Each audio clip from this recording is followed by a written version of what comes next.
I am Jella Mojuti Brabante, and now we're here to volatility. In other term, or in simple term, volatility is like a up and down in life.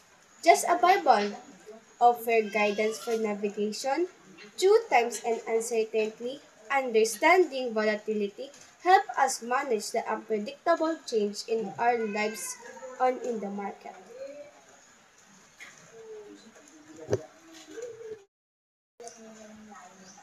Okay, now let's connect volatility to other concepts, especially within the concept of gradient English.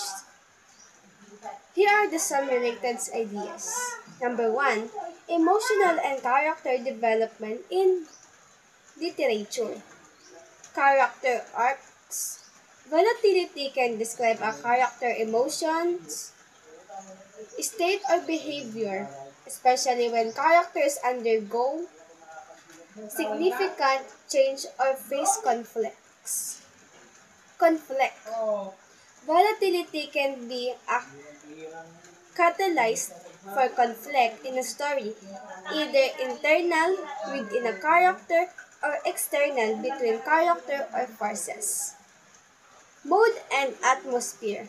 Volatility can contribute to the mood or atmosphere of a story, creating tension, suspense, or uncertainty. Theme. Volatility can be recurring theme in literature, exploring ideas such as change, stability, or the human condition. Number 2.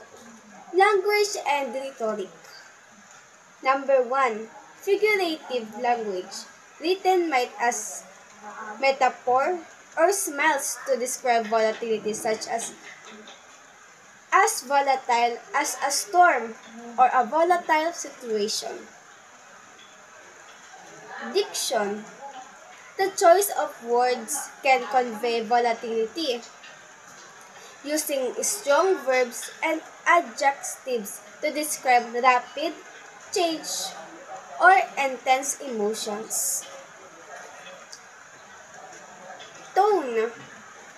A writer's tone can reflect volatility, differing from calm to agitated or from optimistic to pessimistic.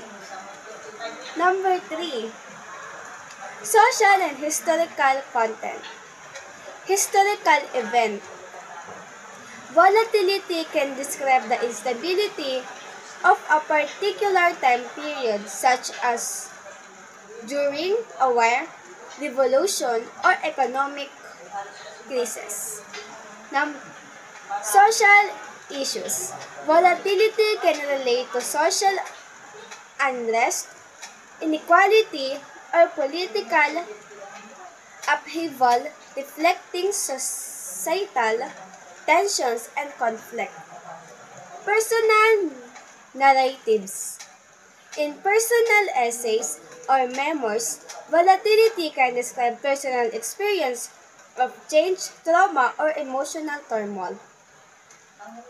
In the other term, volatility is the emotions that change every what happened or in the event of history or what experience and or volatility is in the words that you can na gusto mong gamitin na nagdadalawang isip ka pa na kaya mo pang baguhin. Tulad ng emosyon. Nababago mo ang iyong emosyon sa mga nangyayari dito. And that's all. Bye-bye!